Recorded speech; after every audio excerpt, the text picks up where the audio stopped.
In this short video, we'll explore partnerships and marketing during the RAF Lincolnshire celebrations. Strategic partners are like-minded businesses that you could work with to amplify each other's efforts. It takes an idea from that well-renowned business guru Aristotle. Okay, maybe he was a philosopher too. Regardless, he is quoted as saying, "The whole is greater than the sum of its parts," meaning what we can do by working together, forming a single entity, will be greater than what we can do alone. Cue the cheesy business acronym. Together, everyone achieves more. Okay, anyway, back to strategic partners. So the idea of a strategic partner is to work with another business or multiple businesses during the RAF Lincolnshire celebrations. What might you do with a strategic partner? Good question. Well, the first thing you might do is share each other's marketing efforts. This can be incredibly effective on social media. If we think about how social networks work, the key word here is network. We can see from this diagram that if I share something on my social network, the very best I can hope for is that my 150 friends, followers or fans might see it. The reality now is that only a small percentage of these will, due to social networks algorithms. Facebook claim that for business pages, 16% of the audience will see it. Independent tests suggest this is closer to 2 or 4%. If my post is shared, the numbers very quickly multiply. If your 150 friends share a post with 150 of their friends, well, we hit some very serious numbers quickly. Sharing content and posts from strategic partners is smart, but it doesn't just have to be digital. We could share flyers for one another's activities, and we could talk about them when customers are in ours. The best way to point a potential customer to a strategic partner is to talk to them, sell them the idea. This reminds me of a visit I made to a business. It was a great specialist wine merchant in a modest-sized market town. I was there one Saturday morning picking up a bottle of wine and had my children with me. "So, how long are you in town?" asked the business owner. "Oh, a couple of hours, I guess." "Okay, when you're ready for a coffee, go over the road down that alleyway there. You'll get the best coffee in town. Tell them Duncan sent you. They'll look after you." I thanked him and we carried on with our shopping for a couple of hours. Eventually, the children started to get bored. So I said, "Should we go and get a coffee and get you guys a hot chocolate?" Where am I going to go now? Are we going to go to the second best coffee shop in town? Or are we going to go to the best? Yep, we'll go to the place he recommended. Well, it turned out that these two businesses had a thing going. No, not that sort of thing. A business thing going. They were handshaking business to each other. The coffee shop, the wine merchant, and also a butcher were calling themselves the food quarter, and they were bouncing business from one to another. It's such a brilliant idea, but so simple. Organising your own events or activities may be easier if you work together with another business. It may be that their product or their service creates a much more rounded or comprehensive offer for that event or activity. It may be that both of you simply want to share the workload. Neighbouring businesses will create much more impact by dressing or theming their businesses together in harmony with each other. If you can get a cluster of businesses to do it, well, you might create that Putney Town Centre effect I was speaking about in an earlier video. So who might be your strategic partner? Well, there are many options here. It could be another business. Well, we've just explored that. It could be a local venue. It might be one of your suppliers. What about a local charity? If you're our Visit Lincoln partner, you can find like-minded businesses through them too. Many business owners and managers are short on time. Working together with somebody else might be the difference between capitalising on RAF Lincolnshire opportunities this year or not. So start the process today of seeking out some potential strategic partners. You don't have to have all the answers worked out just yet. Just give them a call and invite them for a coffee. Actually, coffee. I know a great place you can get coffee. It's the best coffee in town. Don't forget that Visit Lincoln hosts 2 tourism conferences each and every year, usually in February and October. This is the perfect place to meet and seek out some strategic partners. And lastly, to complete this short training series, we'll look at marketing. There are principally 3 levers in a business that we can use to influence our turnover. We can use marketing to drive all 3 of these levers. So, what are they? Number 1, you can attract and recruit new customers. Number 2, we can convert these customers and maximize their spend. And number 3, we can keep these customers and get them to come back to our business time and time again. Now, a search on YouTube for the term marketing will yield you over 16 million results, 16 million videos on marketing. So if you're looking for a comprehensive understanding of all aspects of marketing, then stock up on your popcorn and start working your way through these 16 million videos. Today, we'll be focusing on that first lever of business, finding and recruiting new customers.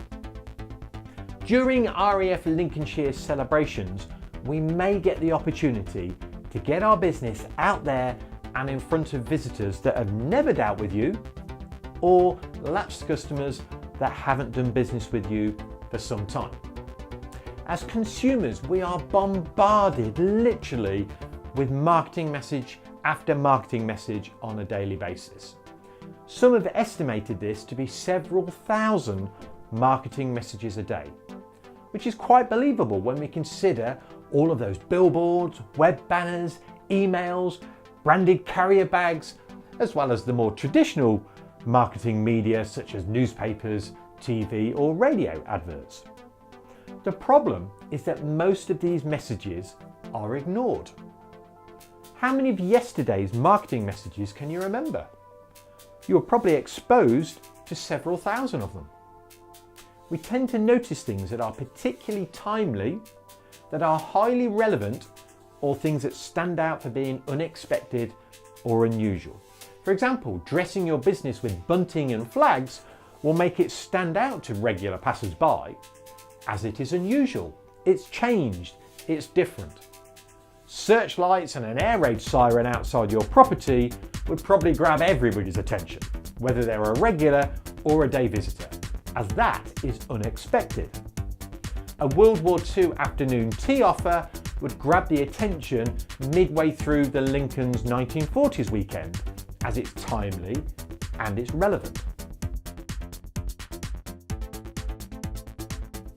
Linking your marketing to coincide with events and promotion can be likened to slipstreaming. In the same way that a motorcycle hides behind a pocket of air behind a lorry to get lower air resistance, so too can marketing ride behind a larger campaign to be met with less resistance. Take this marketing message for example. We're offering lentil soup all this weekend. Okay, each to their own. Compare it to this. To celebrate 100 years of the RAF and RAF Lincolnshire, we'll be offering lentil soup straight from a 1918 menu. Now that makes sense and sounds fun. Getting customers' attention is one of the hardest things in marketing, with potential customers seeing and ignoring so many marketing messages. Why would they read my pavement sign, or my Facebook post, or my poster in the window? Attention is the key word here. In marketing, we use the acronym AIDA. It's the golden rule. Effective marketing is designed to hit all of the 4 letters in turn. A is for attention, I is for interest, D is for desire, and lastly, A is for taking action.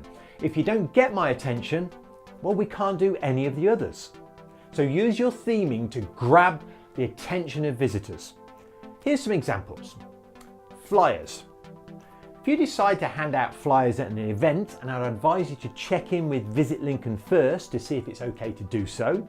But if you get the green light, make your flyers stand out. Make them like a vintage newspaper or a World War I poster. Have them die cut, i.e. cut into a shape. Remember, flyers themselves are pretty ineffective, but the 3 to 5 second conversation you have when you hand it out, well, that's absolutely priceless. Oh, can I give you one of these, please? We're running a World War II Blitz afternoon tea today at 3 p.m. Big band music, a 1940s menu, and a big surprise. We'd love to see you there. If you have a colouring competition, a puzzle, or a quiz on the back of a flyer, and you have a small prize, maybe if they hand it in at the business, we increase the chance of a child in particular becoming engaged and wanting to keep it, rather than it being thrown away immediately after you turn round. You'll probably find that props, music, sound effects, dressing or theming will work particularly well at attracting attention. Sometimes music playing outside your property can draw people from the neighbouring streets who couldn't see you at all. Remember, you can use the RAF Lincolnshire branding to help promote your business. At Lincolnshire estate agents, J.H. Walter, they included the RAF Lincolnshire graphic onto their sales boards. These are being proudly displayed all across the county. On the digital front, you can use location marketing on platforms such as Facebook, and you can do this to target people who are in the city on that day. Using their GPS location from their smartphone, your advert could be to people that are within the city who don't live there but meet your target demographic. Show them a voucher when you come into the store for a free gift, a discount or an upgrade. We should always be encouraging customers to check in when they visit your business. This will tell their friends and family on Facebook or other platforms that they are at your business. When you leave a post or a photo on most social media platforms, they request a location tag. This is effectively seen as an endorsement or a referral from the customer to their friends and family. Create selfie picture opportunities, or Instagrammable moments as we call them now, or offer a small treat in return for the customer checking in there and then. You could have numerous customers promoting your business for you to their friends and family through their social media. Reviews, of course, are very important, but particularly for day visitors. Many people seek recommendations or confirmation from TripAdvisor and Google reviews, as well as social media reviews. It's easy to do when the customer is there in front of you and they've got their phone. Offer them a treat in return for leaving a review there and then. You might want to avoid that really grumpy looking customer though.